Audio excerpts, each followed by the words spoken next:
Hey guys, Marsing here, bringing another Dragon Ball Z Dokkan battle video, and so today we are going to finish up the last of the new VEGETA event missions by using the Wicked Bloodline team, technically, to do the movie bosses mission. So we've been doing a bunch of these different stage missions with a whole range of teams.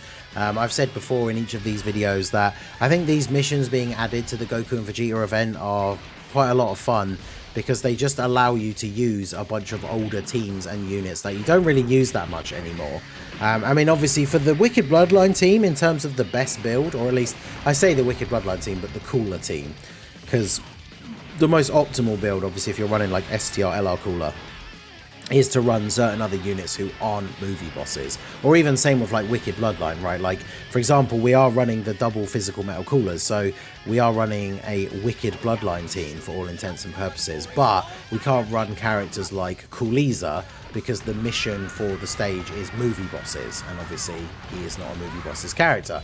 So there's a couple of units that I would normally run on this build of the team that we are not running in this one, because we're here to do the mission specifically, but we are using some interesting units for the team that I have not used in a while. Like we have the free-to-play Tech 4th form cooler, who is a support unit for Terrifying Conquerors, so obviously he works very well on this team. I think we probably want to keep you on rotation, don't we? So yeah, let's keep you on this one and we'll float off Golden Frieza. So we'll do that. I mean, the thing is, in these early stages, this is probably going to be a very short run, because like I say, this team can still be very good in certain events and stuff, right? Like obviously Cooler with his EZA, the STR Cooler, has aged a bit now in terms of the highest difficulty content, but he can still be usable. Especially like in events where the main boss is going to be physical. Of course, he is a stacker, so he does kind of rely on getting additionals in order to build up a little bit more. It's a bit of a shame we did not get an additional on this first turn here, but we're going to keep him on rotation, so he's going to get plenty of build up. And physical metal cooler here just going to come in and finish off Vegeta. Because really, ideally, that STR cooler, we can use him as like a floating support unit, but I kind of want to get him built up a bit here, and then in the final turn against Blue Evolution Vegeta, transform him and then have him go off in his crazy like final form cooler form, because obviously against Pure Saiyans he does go pretty crazy. We can even get his transformation early, but I want to get him stacking as much as possible. So so for this rotation we'll keep you guys together.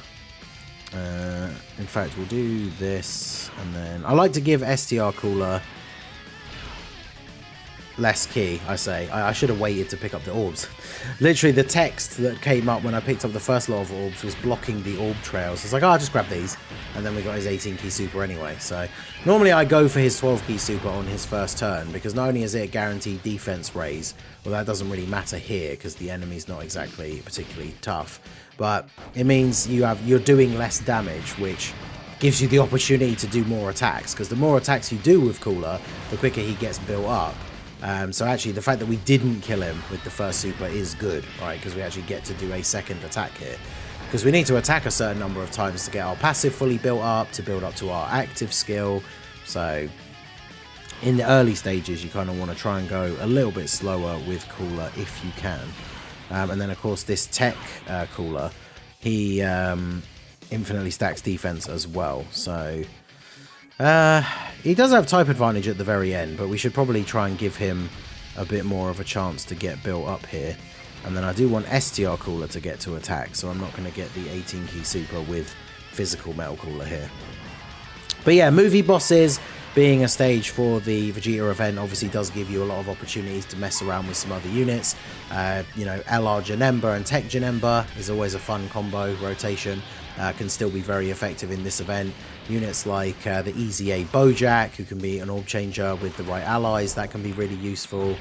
Movie bosses, there's a lot of ways to have fun with the team building for this, right? Like Int Garlic Jr., really good extreme support unit, has aged quite badly for difficult content, but obviously here could definitely still be very good. I'm really looking forward to him getting his EZA. I feel like as long as they do his EZA well, he will be a unit that will then be very useful again for extreme teams, right? Because he gives extreme allies attack and defense 40%. So he's a unit that will be very, very useful for a bunch of different teams as long as he gets a good EZA, right? Because as a support unit, we'd worry. We need his EZA to be good, right? Because in the current meta, even if they don't release a bunch of new like AoE bosses, he's obviously still not going to be good in those kind of scenarios. Even with an EZA, the chances of him being good against an EZA boss are going to be pretty low unless they give him some kind of like damage reduction or built-in dodge or something, right? So he needs an interesting EZA for sure, but he definitely could be very, very good. I'm quite looking forward to his EZA. There's quite a few potential future extreme buffs that I am very much looking forward to. Obviously, we know the Heroes Celebration is going to be coming up fairly soon, and we are going to be getting the EZA for the physical Demon Demigra. He has the potential to be very, very good. Like, his base kit already, in terms of the support he gives and everything, is really good. So they just need to make the rest of his passive like good enough, right, that he's runnable in these difficult events. But he's already got a little bit of an advantage considering, what, 3 of the 5 new stages for the Dismal Future Red Zone all end up or start with int bosses. So him being physical is already a good start for him, right? Of course, this is the worst possible unit that could have taken the super on this turn, so of course that's where we get supered. But fortunately, it's only the super that actually does any damage, and then the normals do double-digit damage, so we're able to stay alive here. But yeah, so that physical Demon Demigra could be good.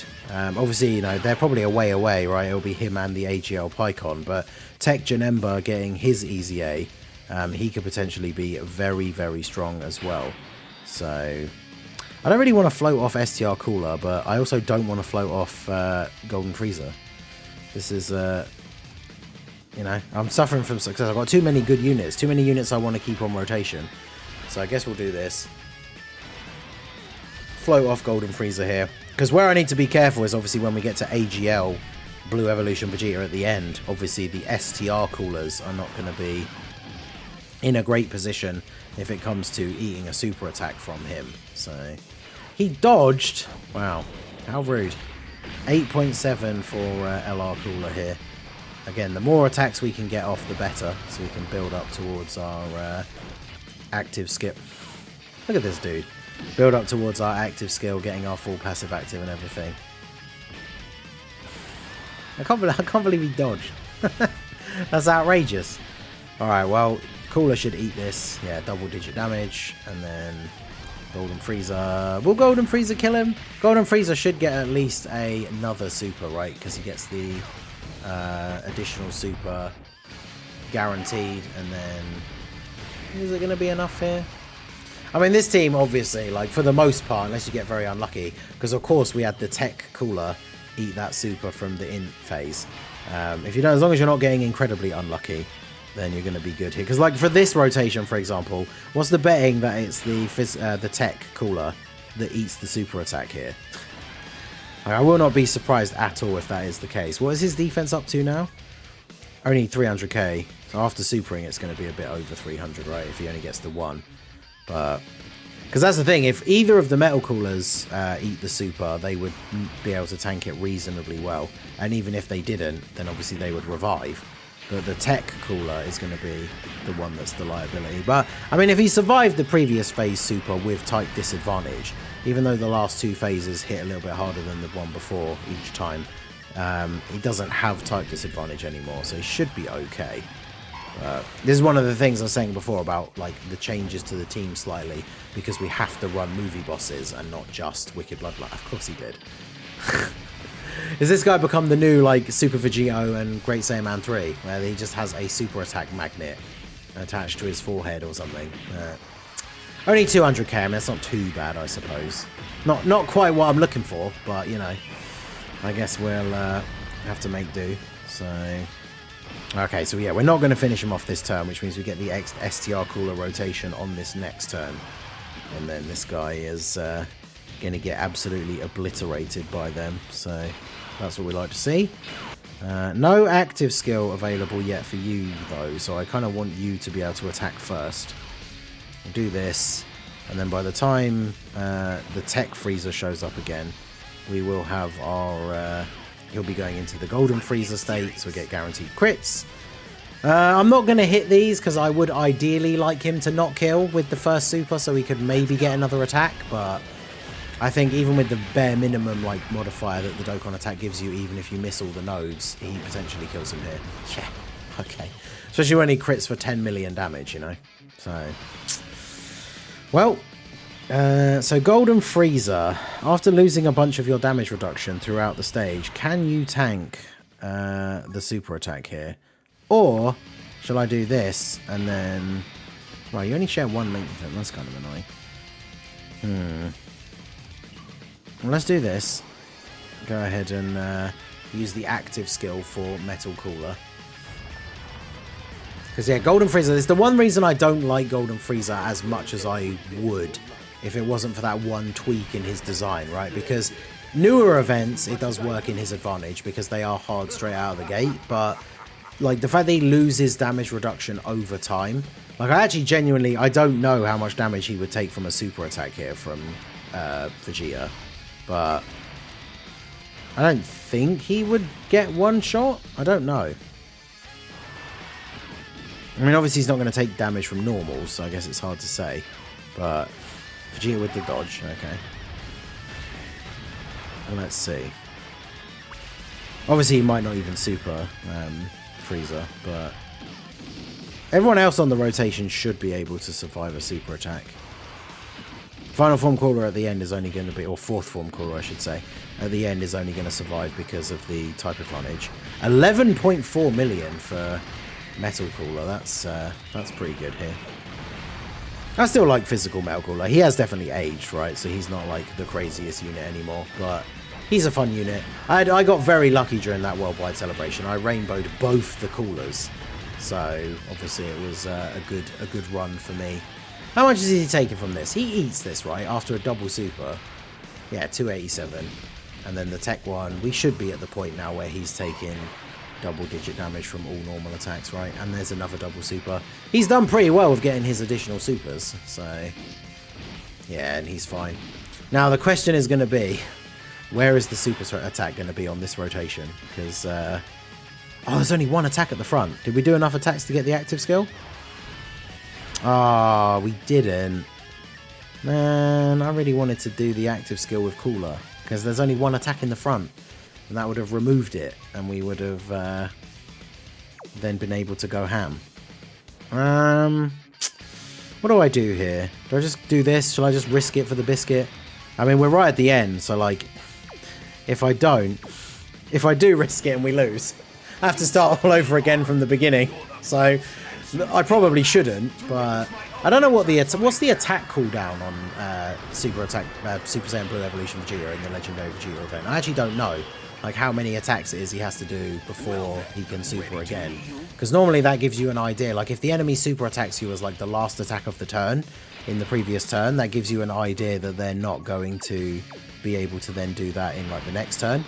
So we'll do this because it gives us a heal, and then STR Cooler can go ahead and plant a tree with Vegeta. I mean, he's up to 535k, right? So he takes no damage from a normal attack, but what's the betting?